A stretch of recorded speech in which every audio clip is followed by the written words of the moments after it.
Dental implant আসলে একটা আমরা যদি মানে নরমাল ভাষায় যদি বলতে চাই তাহলে এটা একটা স্পেশাল ম্যাটেরিয়ালস মানে স্পেশাল একটা ধাতব বস্তু যেটা হলো গিয়ে মানুষের মানে মাড়ির হাড়ের মধ্যে বসানো হয়, হ্যাঁ? তো এটা আসলে বেসিক্যালি বসানো হয় যেসব পেশেন্টের দাঁত নাই, দাঁত মিসিং হয়ে গেছে। তো সেই সব পেশেন্টের ক্ষেত্রে দাঁত পুনর্স্থাপনের জন্য আমরা ডেন্টাল ইমপ্লান্ট ইউজ করতে পারি। তো ডেন্টাল ইমপ্লান্টটা আসলে বসানো হয় হচ্ছে অপারেশন করে বা হাড়ের মধ্যে বসিয়ে দেওয়া হয়। তো এটা পরবর্তীতে যখন হাড়ের সাথে ফিক্সড হয়ে যায় তখন ওইটার উপরে আমরা আবার ওই নতুন করে দাঁত রিপ্লেস করে দিতে পারি।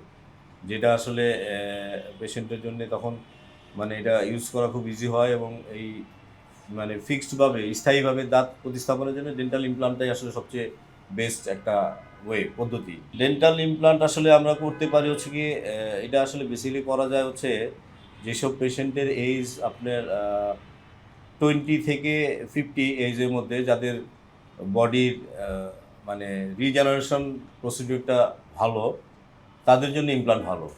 আর যেসব পেশেন্টের ক্ষেত্রে সিস্টেমিক ডিজিজ আছে যেমন ডায়াবেটিস কিংবা কারো যদি মানে হাড় ক্ষয়ের রোগ থাকে, তো সেই সব পেশেন্টের ক্ষেত্রে আসলে ইমপ্লান্ট খুব একটা ভালো কাজ করে না। বাংলাদেশে ডেন্টাল ইমপ্লান্ট এখন আসলে অনেক ভালোই হচ্ছে, অনেকেই করতেছে।